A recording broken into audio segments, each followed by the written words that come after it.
Hey bien salut à tous les spectateurs dans cette nouvelle vidéo aujourd'hui 18e épisode du tuto Java. Alors je sais que c'est la série que vous attendez le plus, c'est pour ça que j'ai décidé aujourd'hui de faire un épisode même si j'ai pas réellement de sujet à traiter.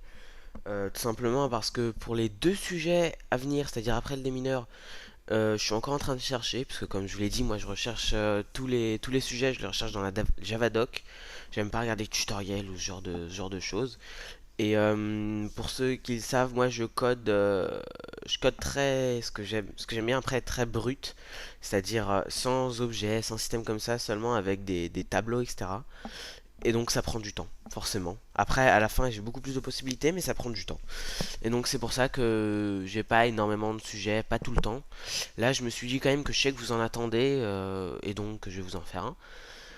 Et puis donc voilà, j'ai choisi un sujet un peu spécial puisque on a très bientôt, donc dans deux épisodes, les deux prochains ou un peu plus tard on verra, fini la partie théorique et on va attaquer la partie pratique du tutoriel qui va vraiment vous apprendre des techniques. Et comme je l'ai dit pour la théorie, j'ai pas encore trouvé. Donc on va s'attaquer tout de suite à la pratique, c'est-à-dire apprendre un peu c'est assez bizarre, mais ce que j'aime appeler la théorie pratique, les techniques pratiques, la théorie pratique, c'est-à-dire c'est-à-dire de la pratique simplement, mais sans exemple, sans jeu, juste comme ça, apprendre de la pratique. Comme ce qu'on avait fait. Ah, mon chien qui me fait chier, qui veut jouer. Qu'est-ce que je disais? Comme ce qu'on faisait, oui, avec les listeners, je vous rappelle que c'était la même chose, c'était de la théorie pratique. Et là, c'est ce qu'on va faire. On va commencer par les co-leaders. Alors pour commencer, je vais créer une petite scène que vous pouvez analyser. Donc déjà, on a un timer thread. C'est une scène très courante, un timer thread. On a un milli qui est implémenté à chaque milliseconde de 1. Et ensuite, on a une frame, la frame, un panel, framerate et final framerate que j'ai d'ailleurs pas mis. Oui, le chien. Euh, on set le title, visible, la size, je vous rappelle toujours le petit décalage par rapport au panel pour que ce soit du 1080-720, faut toujours un petit décalage. La location relative to nul, default close operation, le content pane panel. On lance la trame dynamique par rapport au timer thread. On va juste faire un petit truc. Non, en fait, je sais pas comment je vais le faire, donc ça me sera pas utile. Euh, du coup, et ensuite, oui, je vais vous oublier, j'ai une panel avec la position de la souris. Donc, les colliders. Euh, pour commencer, les colliders, il faut savoir qu'ils fonctionnent sur différents systèmes en fait. C'est une condition qui gère si une position, enfin, en gros, c'est pour tester des conditions, voir, tester des positions, voir où elles sont. Donc, typiquement, on va dire un collider sur la mouse, donc chien qui s'éclate. Donc la mouse, on va tester si elle est dans ce qu'on appelle une collider box, c'est-à-dire une boîte de collision. C'est ce qu'on utilise le plus souvent dans le gaming, mais bon, il y a d'autres types, mais dans la majorité des jeux vidéo, c'est des collider box. Donc pour commencer, on va set cette box. Donc dans le panel, par exemple, on va dire qu'on crée une boîte, qui sera donc la collider box. On va dire rouge, mettre une boîte rouge. Tac. Et on va dire qu'elle est de 100. Elle a 100, 100 et qu'elle fait 100, 100. Non, elle fait 200 sur 200. Donc cette collider box, on va tester lorsque la position de la souris est dedans. Donc comment on va faire? On va dire, on va créer une méthode.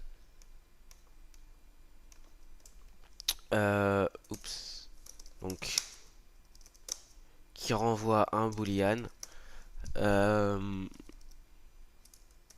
collider box. Il va nous falloir pas mal de données à l'intérieur. Donc premièrement la box int x, int y, int sx, int sy, donc pour la box, le xy et la taille x, la taille y, int tx, int ty pour les target x, target y, donc le point en question, c'est-à-dire le point de la souris. Et ce qu'on va dire, c'est simplement if. euh, alors c'est là qu'il faut bien s'imaginer comment va marcher la box. On veut tester si ce point-là, donc x et y, il se situe dans la box x qui se situe à xy et de taille sx, sy. Comment on fait? On dit, il va y avoir plusieurs conditions. On dit if tx est plus grand que x et que tx est plus petit que x plus sx, qu'est-ce qu'on a écrit ici? Ici, on a écrit que si tx, donc la position du point, est plus grand que la première... Je sais pas si vous visualisez un petit peu ce que je veux faire, mais que la première partie en x, et que s'il est plus petit que la partie en x, plus la taille, donc donc l'autre côté en gros, simplement. C'est pas tout. Donc là, on a fait pour le x, on fait simplement la même chose pour le y. Comment? On recopie tout ça. Hop. Et on modifie tous les x pour que ce soit des y. Oh. Ok, j'ai eu un petit lag un peu violent. On modifie tout pour que ça soit la même chose, mais par rapport à des y. Et si c'est le cas, return true. Hop. Else. Return. Oulala. Return false. Tout simplement, on a notre méthode qui permet de set la collider box. Ensuite, c'est très très simple. On va dire qu'on va créer un boolean. Donc, putain, il est malade mon chien. Boolean, on va l'appeler inbox est égal à false. Et on va dire donc if collider box, calme-toi le chien. If collider box at, alors xy, sx, sy, ça va simplement aller dans panel et récupérer ça. Tac. Et on place là.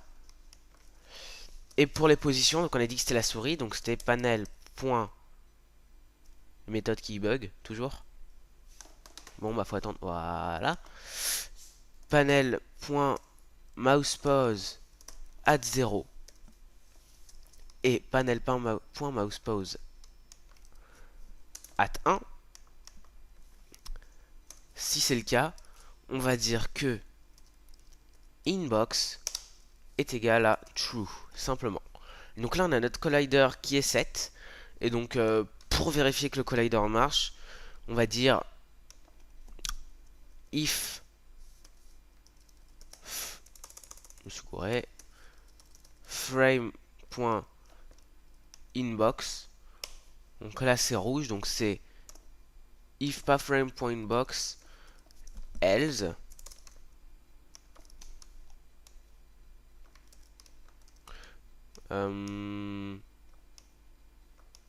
Sinon on va le mettre en vert. Et du coup, si on lance, on peut voir que le carré est rouge. Et là, je sais pas si vous voyez la souris. Je vais mettre un petit point à la souris pour que vous la voyez bien. Donc un petit point noir. 0, 0, 0. On va donc faire g.filoval mouse pose at 0 moins 2. Ok. Mouse pose at 1 moins 2 est d'une taille de 4. 4. Donc là vous allez voir la souris, puisque je sais pas si elle est output. Et donc là vous voyez le petit point, c'est la souris. Si la souris entre dans la collider box. Oh. Qu'est-ce qui s'est passé? Ah oui, j'ai oublié un petit truc. C'est que si on est dans la collider box, on dit qu'inbox est égal à true. Sinon, faut pas oublier surtout, c'est les erreurs qu'on fait très souvent aussi. C'est le reset de la collider juste après. Sinon, on dit que c'est égal à false. Sinon, ça va être égal à true une fois et après ça marchera plus. Et là, dès que le point est dans la collider box, comme vous voyez, ça marche. Donc évidemment, ça marche pour ce système de collider, mais ça marche pour 1 milliard d'autres trucs. C'est pourquoi la deuxième chose qu'on va voir, c'est tous les systèmes de vecteurs. Donc, mince, j'ai oublié le nom. Bref, des systèmes d'accélération. Donc on peut dire des vecteurs, mais par exemple, l'exemple le plus flagrant avec lequel on pourra tester ces colliders, c'est la gravité. Et donc ça va être le prochain exemple, simplement. Donc, comment on va faire ça? Donc le collider, ici on n'en a plus besoin. On va quand même garder la méthode colliderbox qui pourra nous être utile. On va ajouter des ints pour la position d'un objet. Donc, on va dire player pose. Un tableau est égal à new int. Non, d'ailleurs, pas new int, c'est être un double. On verra ça, pourquoi, un peu plus tard. C'est possible de le faire avec un int, mais c'est moins joli au rendu. Donc, et ensuite, il va nous falloir également player speed, tout simplement. Ensuite, on va avoir donc notre objet dans panel, l'objet. On va virer ça. Hop, g.setColor, on va dire que c'est un petit objet vert de 100... Donc, non, qui est passé déjà 500, mais qui va faire par exemple du x 100 x 200. Et qui va être set à frame.playerPose at 0 et frame.playerPose at 1. Et donc comme on veut voir le vecteur de cet objet, donc faire en sorte que ça soit un objet dynamique, on a mis double. Je vais vous expliquer après pourquoi, mais quoi qu'il se passe ici, forcément, il faut convertir ça en int. C'est obligatoire. Hop. Et là, normalement, il ne devrait plus y avoir d'erreur. Si on lance, il est positionné à 0,0 vu que player pose est égal à 0,0. 200 c'est peut-être un peu beaucoup pour l'exemple, on va mettre 150. Et dans frame, on va dire déjà au début que on va set une player pose de base at 0, donc le x est égal disons à 500. Ça c'est vraiment juste dans la tête, vous savez que c'est à peu près, ça fait 1280, donc 500. C'est en réalité ça serait pas ça, ça serait 640 moins c'était 150 ou 100, je sais plus. Ou 100, non 100. Donc 600, 540, ouais, ce serait 540. Bon, on va mettre précis 540. Et en Y, on va le placer plutôt haut, disons à 100. Allez. Et du coup, là, la player pose de base a été set. Ah, what? Ah oui, d'accord. C'était une petite erreur. Voilà, player pose de base a été set, donc vous voyez que le player est positionné là. À quoi ça sert d'avoir mis un double? C'est que simplement, si on dit ensuite la player speed va à chaque frame affecter player pose. C'est-à-dire que si player speed at 1, donc ici, pour le Y est égal à 1, ça veut dire que la position du personnage at 1 va gagner 1 chaque frame. Donc que la vitesse sera de 1 pixel par frame en fait. C'est ça que ça veut dire. Et donc ce qu'on va dire, c'est qu'à chaque frame, c'est très important. Player pause. J'aimerais juste tester un truc. Je crois que je suis pas sûr que ça marche, mais il faudra tester. Plus c'est égal à player speed. Non, ça marche pas. D'accord. Je voulais tester vu que comme c'est deux tableaux, ça peut marcher, mais pour le coup non. At 0, non pas at, ah ça, what?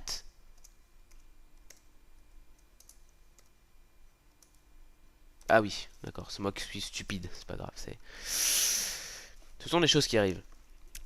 Et si on fait ça, du coup, vous voyez que là, évidemment, la vitesse a été 7 à 0, mais que si on dit que la vitesse est très faible, donc on dit par exemple que le player speed at 1 est égal à, mettons, 0.03, vous allez voir que ça va suivre et que ça va pas faire un mouvement saccadé ou quoi que ce soit. Alors là, il y a eu un petit bug. Mais ça va pas être saccadé comme ça aurait pu être des int parce que c'est des doubles et donc qu'en fait ils sont beaucoup plus précis. Donc vous voyez, voilà que le mouvement est pas beaucoup saccadé. Donc là, évidemment, on peut pas s'en rendre compte parce que c'est une très petite vitesse. Mais vous voyez que pour faire ça sans les doubles, il nous aurait fallu faire des méthodes avec des buffers, avec des systèmes de fil d'attente. Alors que là, si on fait comme ça, c'est beaucoup plus simple. Donc c'est pour ça que j'ai pris un double. Donc pour les d'ailleurs, je sais pas si vous l'avez vu la vitesse, donc on va l'augmenter un petit peu, mais donc là c'est pas du 1 frame par 1 pixel par frame, vous le voyez bien, c'est beaucoup plus lent et il aurait fallu le faire avec des buffers. Donc ensuite, ce qu'on va dire, on va commencer à essayer de faire un système de gravité. Comment fonctionne la gravité? Donc la gravité dans le vrai monde, comment ça fonctionne? C'est une accélération, c'est-à-dire que la vitesse augmente de façon linéaire. Euh, comment expliquer ça? C'est-à-dire vous commencez en fait, imaginez que vous soyez largué à disons 1 km d'altitude et que vous ayez une vitesse de 0. Au bout d'une seconde, vous aurez une vitesse de 9,81 mètres par seconde. Au bout de 2 secondes, vous aurez une vitesse d'à peu près 20 mètres par seconde, etc. etc. C'est-à-dire qu'à chaque seconde, vous gagnez à peu près 10 mètres par seconde. C'est ça dans la Terre, comment ça fonctionne. On dit que c'est 9,81 newtons. Bref, je suis pas là pour faire de la physique. En gros, la gravité, c'est quoi? C'est une accélération linéaire. C'est-à-dire que la vitesse augmente de façon linéaire. En gros, la vitesse gagne, disons, 1 à chaque frame, disons. Bon, mettons que la vitesse verticale gagne 1 à chaque frame. On va donc dire à chaque frame, player speed at 1 plus est égal à 1, tout simplement. Et si on lance, on a vu une accélération. Alors là, elle n'est pas très visible et c'est pour ça aussi que c'est très intéressant de mettre des doubles. On peut mettre des accélérations un peu plus lentes pour mieux visualiser. Et là, on se rend vraiment compte qu'on a une vraie accélération. Et que ça ressemble un peu au vrai monde, au fond.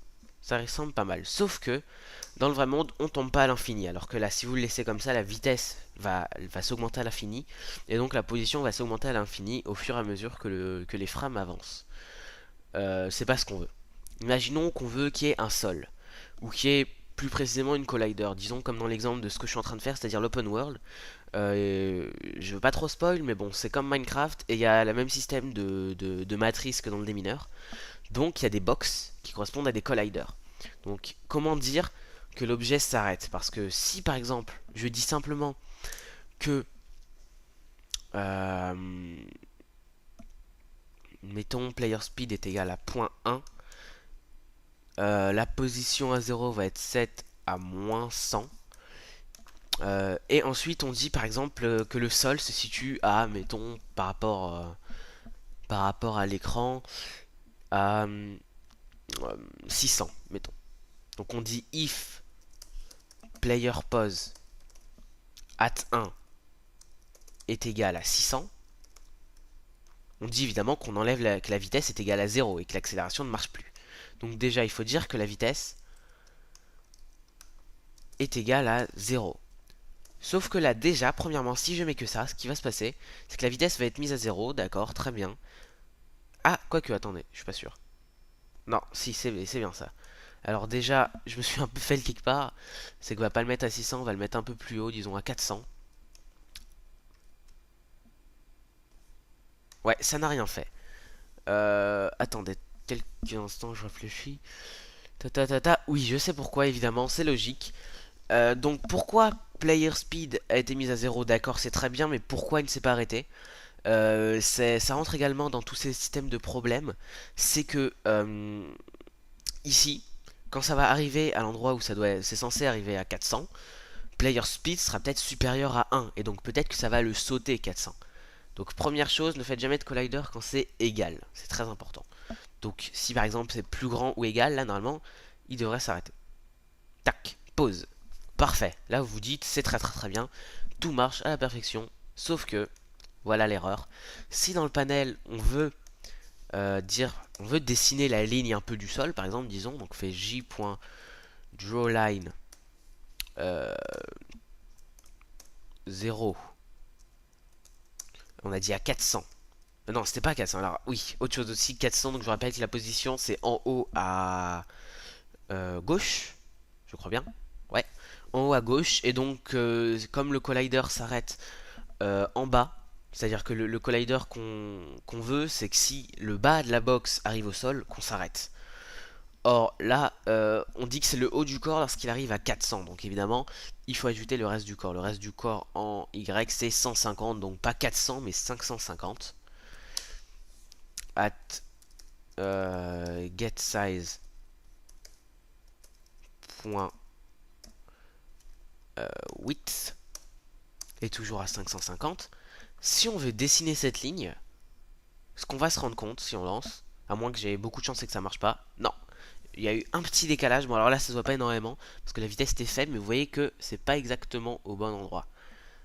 Euh, on va augmenter un peu la vitesse, enfin l'accélération et la position de base pour s'en rendre mieux compte de cet effet, vu que là il est pas très visible.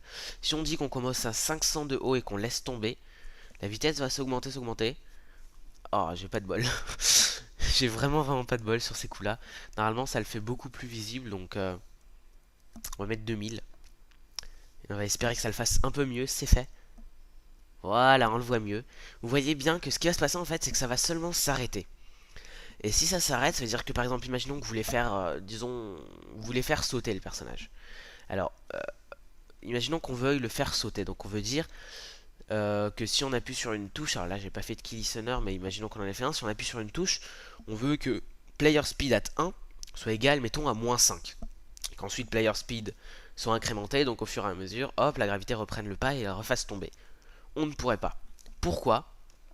Parce qu'on dirait que, on va attendre que ça tombe, on dirait donc qu'on veut faire par exemple moins 5. Donc d'abord player post égale à moins 5. Ok, très bien. Ça réduit de 5 la position.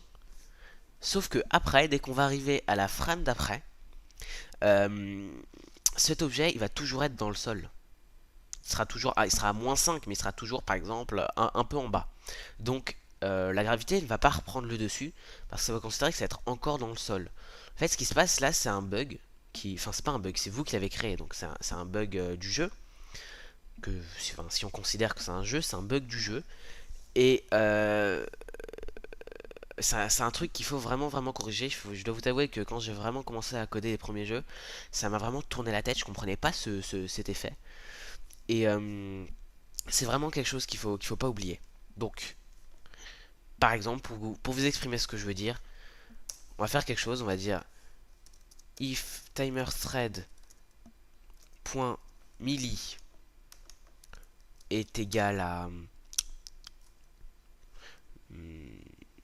1000, 10 000, on va dire 10 secondes, sauf que c'est un peu décalé, donc c'est pas vraiment égalé à 10 secondes. Player speed at 1 est égal à moins 5. Alors c'est très possible que j'ai vraiment pas de chance et que ça marche pas.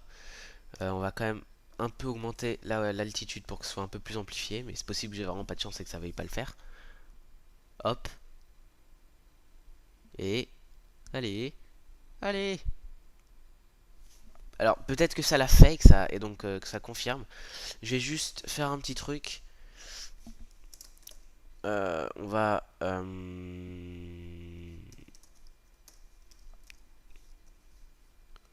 écrire frame plus timer thread.milli at 100 et on va voir donc qu'à partir du moment où ça arrive à 10 000, si ça arrive à 10 000 et qu'il se passe rien, c'est que bah, vous aurez compris le bug simplement. Donc on va attendre jusqu'à 10 000. 20, 30, 40, 50, 60, 70, 80, 90. Et voilà, vous voyez qu'il ne s'est rien passé. Tout simplement, player speed est set à 0. Donc la position est modifiée par rapport à player speed. Sauf qu'ensuite on se rend compte que player speed a... Donc on se rend compte que comment expliquer ça? Le modificateur ici est égal à player speed est positionné à, enfin il est modifié, sauf qu'après on se rend compte que c'est toujours plus petit ou égal à 400 et donc que player speed est reset à 0 et donc que la modification ne peut pas s'effectuer. Ici il y a eu un petit truc qui m'a paru bizarre par contre, que je ne saurais pas expliquer. Il y a un truc un peu bizarre qui s'est passé, je dois vous avouer. C'est que normalement ça aurait quand même dû perdre 5 pixels, alors peut-être que c'est parce que 5 pixels c'est pas assez visible. Mais c'est très bizarre, ça aurait vraiment dû modifier Enfin, ça aurait dû modifier la vitesse de 5 en fait et après s'arrêter. Donc on va réattendre jusqu'à 10 000 pour voir si ça se refait, si ça se reproduit. C'est quand même qu'il y a un petit truc qui m'échappe. Ouais. Ouais, il y a un truc qui m'échappe. Donc ce qu'on va faire, je vous rappelle toujours que dès que vous avez ces petits problèmes, n'hésitez vraiment pas à utiliser le système AirPrint. Donc c'est-à-dire qu'ici, système R print ln player speed at 1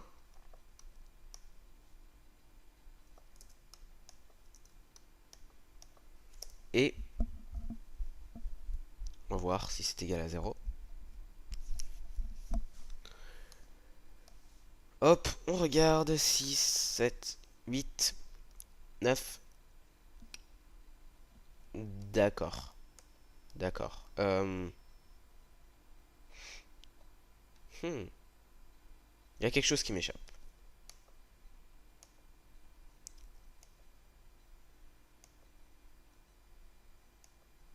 Ah oui, d'accord. C'est bon, je l'ai.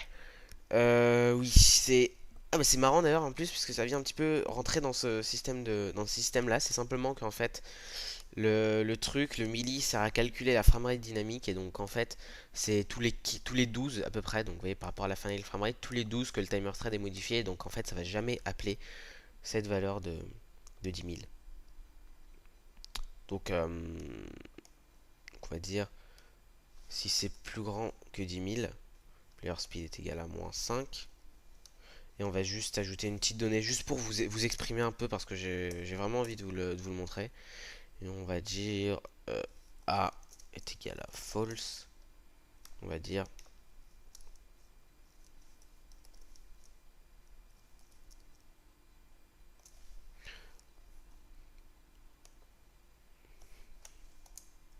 alors public statique boolean A est égal à false.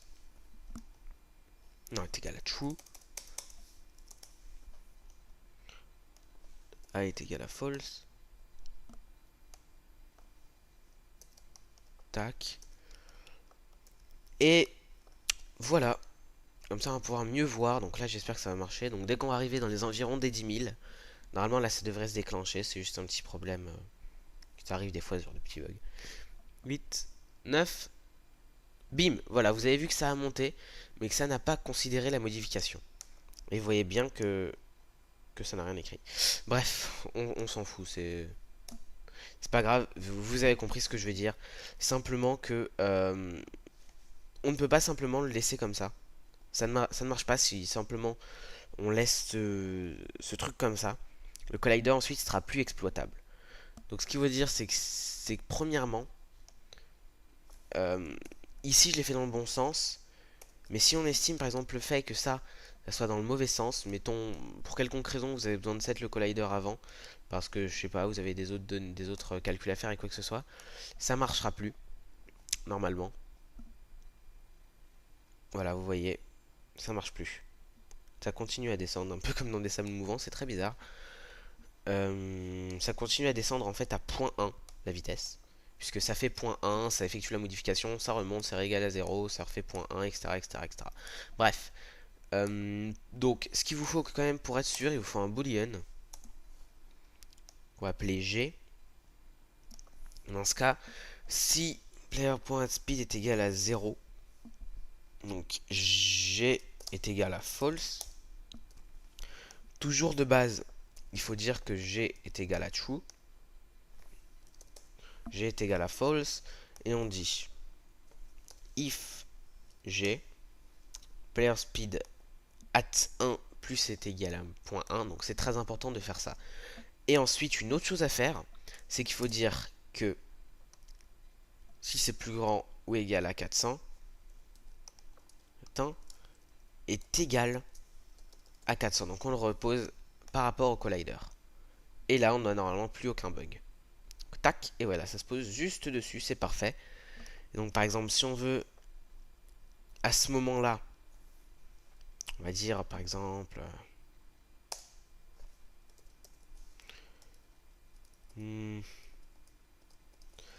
avant le player speed, disons, on va faire un petit système de rebond un peu. On va donc dire player speed est égal à moins player speed fois 0.5.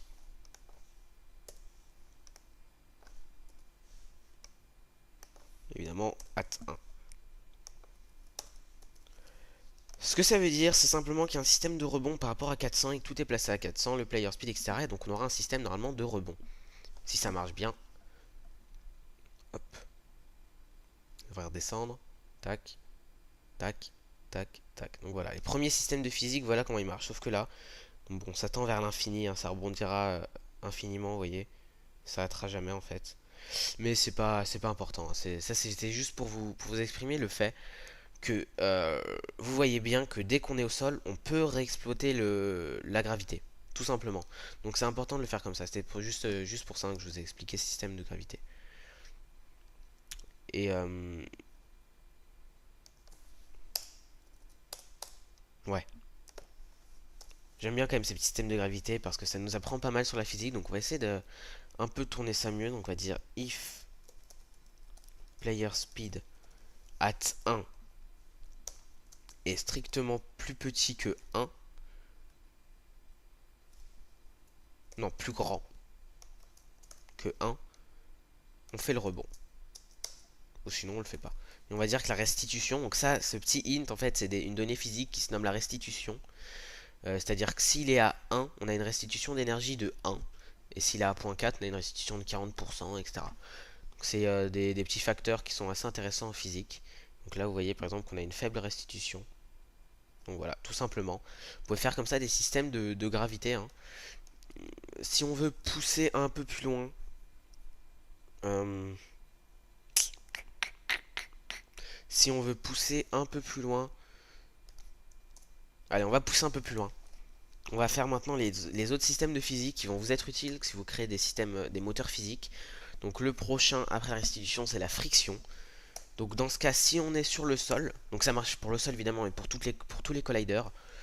Dans ce cas, on dit if player speed at 0 est plus grand que... Alors là, ça devrait être plus précis, la restitution. Donc par exemple que 0.01.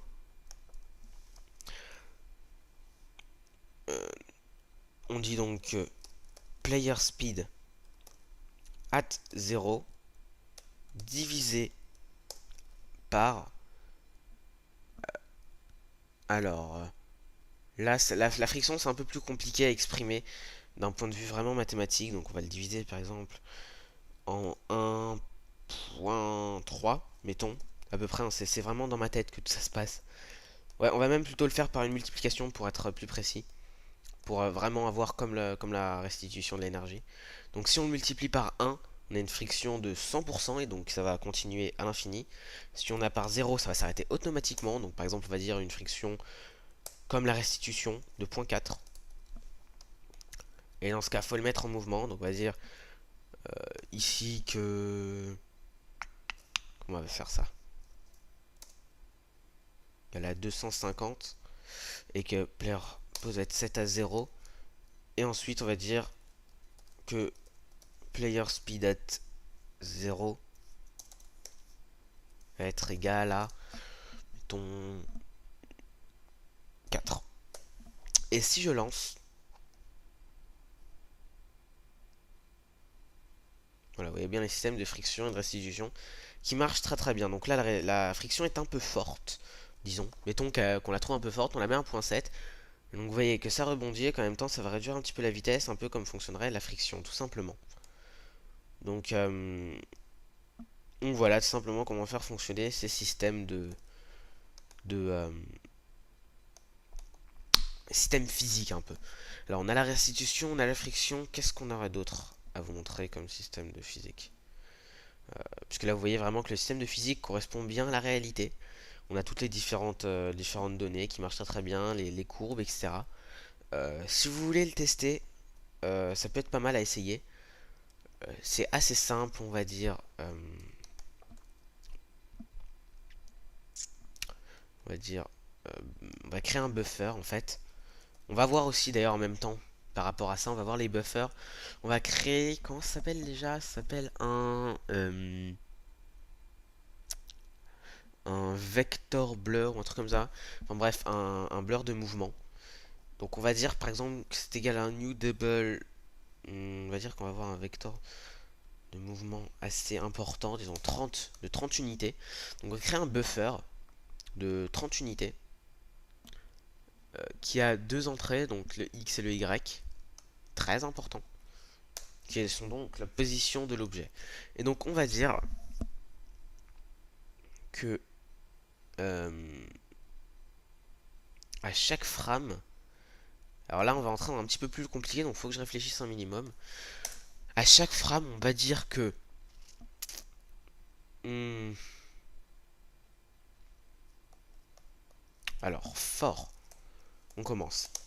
Alors en fait ce qu'il va falloir faire à chaque fois, ça va être décaler le buffer d'une position vers l'arrière du buffer. C'est-à-dire par exemple celui à l'index 1 devient l'index 2, l'index 2 devient l'index 3, etc. Et donc l'index 0 devient l'index 1, et à la position de l'index 0, on a la position courante. C'est comme ça que ça fonctionne.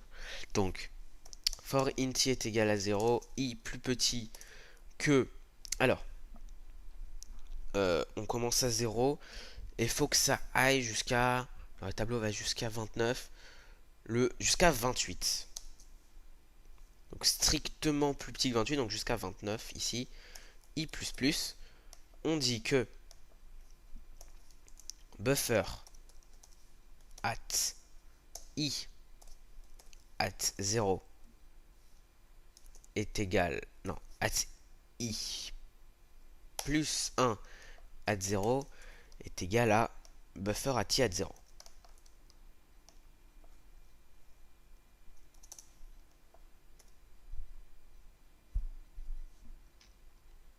Quoi? Not resolved to a type buffer i plus... Qu'est-ce qu'il y a? Qu'est-ce qu'il veut lui? Pourquoi il est énervé? The type of the expression must be but it resolved to int. Je ne comprends pas. C'est un at 1. On va continuer, puis on va voir un peu plus tard. Pourquoi ça a fait ça? C'est bizarre.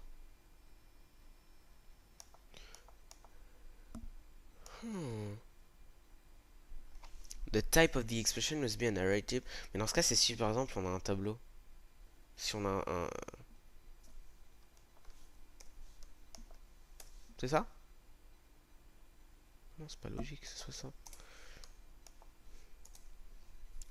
Buffer, on a bien deux trucs, c'est le bon. Tick, c'est un double. New double 32. Oh, je comprends pas. Petite pause, le temps de vérifier ça. Bon, alors je suis pas sûr d'avoir trouvé, mais déjà j'ai trouvé un petit problème. Ça 29. C'est qu'il faut le faire dans l'autre sens, le tableau. Il faut commencer par la fin, puisque si on commence par le début, il y a forcément des données qui vont être perdues. Donc faut commencer par la fin. Qui est plus grand que 0, donc ça va de 29 jusqu'à 1. Et on dit que buffer at i est égal à buffer at i-1. Ah bah là ça... Ah non, ça n'a pas corrigé, d'accord.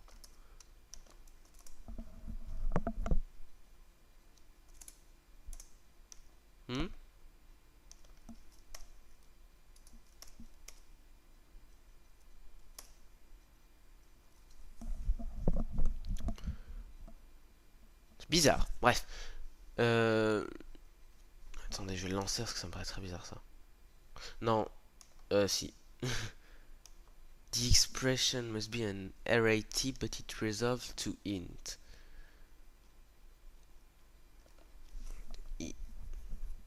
Oh là là, c'est bizarre ça. Mais bon, déjà, faut commencer par la fin évidemment. Et on va dire que int i, c'est bien un int. Buffer at 0 at 0. Oups. Wow. Ok. On va continuer, je vais voir un peu plus tard. Buffer at 0 est égal à player pose at 0. Non, c'est toujours pas. The type of the expression resolved to int. très bizarre. 0 atteint est égal à truc atteint. Type de l'expression doit être un arrêt type. Ça, normalement, ça veut dire que ça, c'est encore un tableau. C'est-à-dire que le tableau est plus grand. Le tick double. La new double. For int i est égal à 29. I buffer. Oh, je suis une patate. D'accord. Je suis juste une patate. On va mettre buffer minuscule pour celui-là. Et c'est parce que ça confondait avec l'autre. Vous avez d'ailleurs sûrement... Je suis sûr que vous l'avez trouvé depuis 40 heures, mais bon. Je suis un peu fatigué aujourd'hui, mettons. Voilà. Bref, et du coup là on a notre tableau de buffer qui est bien 7. Non, c'est pas à chaque fois qu'on va faire ça, c'est à la fin. Une seule fois on le fait. Et ensuite, ce qu'on va dire dans le panel, c'est que avant de dessiner le rectangle, c'est-à-dire avant de dessiner ça, point fil rect, il est là. On va dire for int i est égal à est égal à 29 tant que i est plus petit et strict et plus grand ou égal à 0 i++. Donc là on parcourt tout le tableau. Ah non, i est plus grand, pas plus grand ou égal vu que le dernier n'est pas utile. On va dire g.setColor new color ça avec la dernière valeur. Alors là, on va essayer de faire un truc un peu plus compliqué. La dernière valeur, je vous rappelle, pour un color, la dernière c'est l'alpha. On va essayer de faire un alpha dynamique qui correspond à l'int i. C'est-à-dire que l'int i va de 29 jusqu'à 0. 29, ouais non, il va être un peu compliqué à faire. On va dire que, pour l'instant, on va juste dire que c'est 100. Et on va dire, on fait un g.filrect at frame.buffer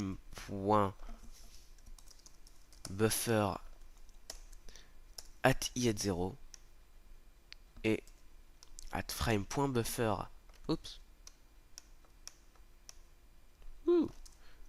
at i atteint joli.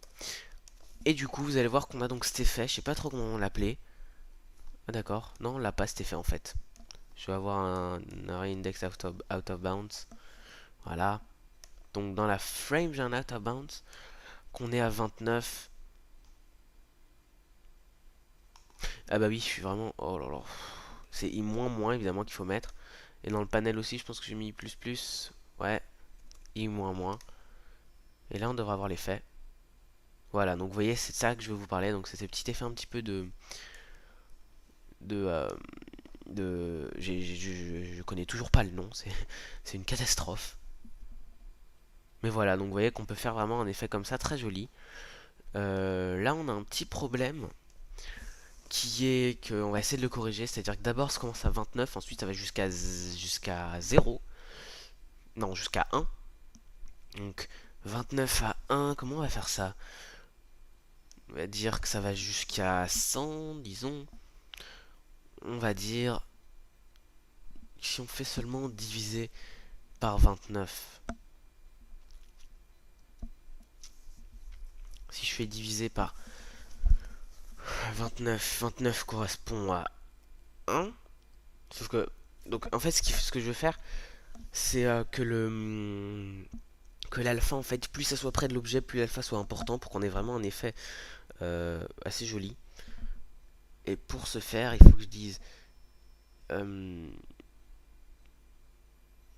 si j'ai, ça va de 1 à 29. De 1 à 29. Donc déjà, je dis moins 1 et ça va jusqu'à 28. Bon, on va commencer. I moins 1, ça va jusqu'à 28. Donc I moins 1. Et en fait, ce qu'on doit faire, si on fait 28, quel j'enlève 28. Et si je fais 28, oh, ça me donne 28. Donc je fais 28 moins ça pour l'inverser. C'est une technique. Par exemple, si vous avez jusqu'à 28, on a 28 moins le nombre. Donc par exemple, si le nombre est égal à 0, 0 ça correspond à 28. Et si on a 28, ça correspond à 0. Donc simplement pour l'inverser. Je sais pas si vous me suivez, mais ça permet d'inverser le truc. On fait diviser par 28, ce qui va nous donner un int qui va de 0 à 1. On fait ça fois 100. Et en théorie, on devrait avoir notre bon int et ça devrait faire un bel effet. À part si je me suis raté. Je me suis raté. D'accord. Je sais pourquoi.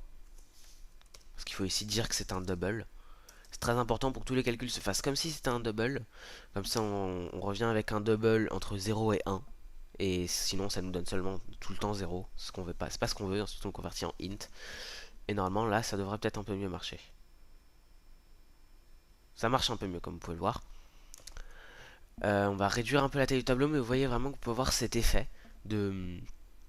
Je sais toujours pas comment ça s'appelle, c'est une catastrophe complète et totale. Mais bon. Et comme ça, vous voyez que vous pouvez vraiment faire des graphismes seulement avec, avec ce que vous avez ici. Par exemple, faire un draw rect, noir, de la même taille, hop. Voilà, vous voyez, vous pouvez avoir l'objet. Avec les systèmes physiques, donc vous avez déjà une bonne méthode pour commencer. Vous avez les systèmes de collider box. Évidemment, si vous avez par exemple, mettons une autre box ici et que vous voulez que l'objet s'arrête à ce point-là, vous pouvez le faire, hein, si vous avez plusieurs box, etc. Enfin, vous pouvez vraiment faire un système de box très très dynamique. Je pense que pour les systèmes de box vraiment complexes, on verra ça un peu dans le prochain épisode. C'est-à-dire les box vraiment avec en haut, ça modifie avec la friction, la restitution, etc. Donc ce qui nous permettra de faire ce qu'on appelle un moteur physique 2D. Je pense qu'on verra ça dans le prochain épisode. On verra pour faire un vrai moteur physique 2D, vu que là c'est simplement par rapport à un sol. Mais on voit vraiment qu'on a une première gestion de vrai moteur physique. Ça ressemble vraiment à un moteur physique, hein. Je sais pas ce que vous en pensez, mais je trouve que ça ressemble à quelque chose. Donc j'espère que vous aurez appris un minimum de choses. On va juste modifier un petit peu cette donnée. J'espère que vous aurez appris un minimum de choses et que cet épisode vous aura plu. N'hésitez pas à laisser un j'aime, un commentaire à partir de la vidéo, blablabla. Ou à vous abonner à la chaîne si ce n'est pas déjà fait. N'hésitez pas également toujours sur ces tutos à me poser. Mais qu'est-ce qui se passe? Pourquoi il repart? Ah oui. Ouais, juste, ouais, j'avais oublié ça.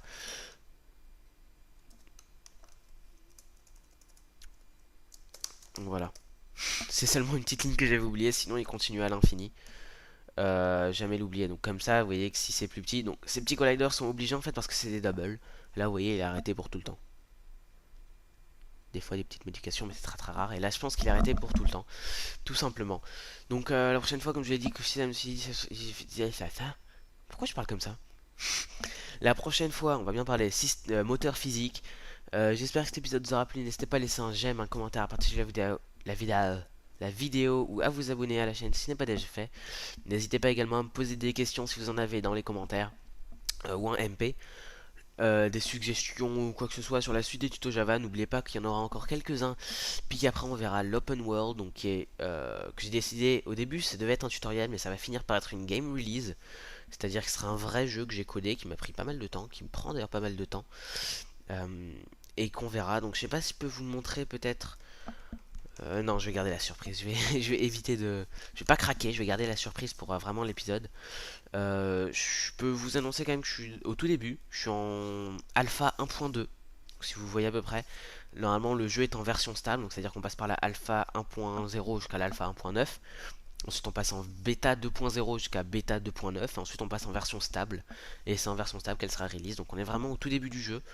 Faut savoir que je compte assez large pour ce jeu. Donc, je pense qu'en fait, ça va accélérer beaucoup plus vite que ce que je pense. Et donc, cet 1.2 correspond en fait à une espèce de 1.5 ou 1.6. Donc, c'est beaucoup plus loin que ce que je pense. Il me reste pas mal de choses à améliorer, mais je dois vous avouer qu'il y a pas mal de parties dont je suis assez fier et que je pense que ça va vous intéresser, notamment le système de génération de monde, tous les systèmes de collider, etc. Donc d'ailleurs ça rentre dans ce style-là, vu qu'il y a également des colliders un peu complexes, sauf que c'est un peu différent, vous verrez. Et puis voilà. Et donc on se retrouve dans le prochain épisode qui portera normalement sur le moteur physique avancé. Et puis voilà.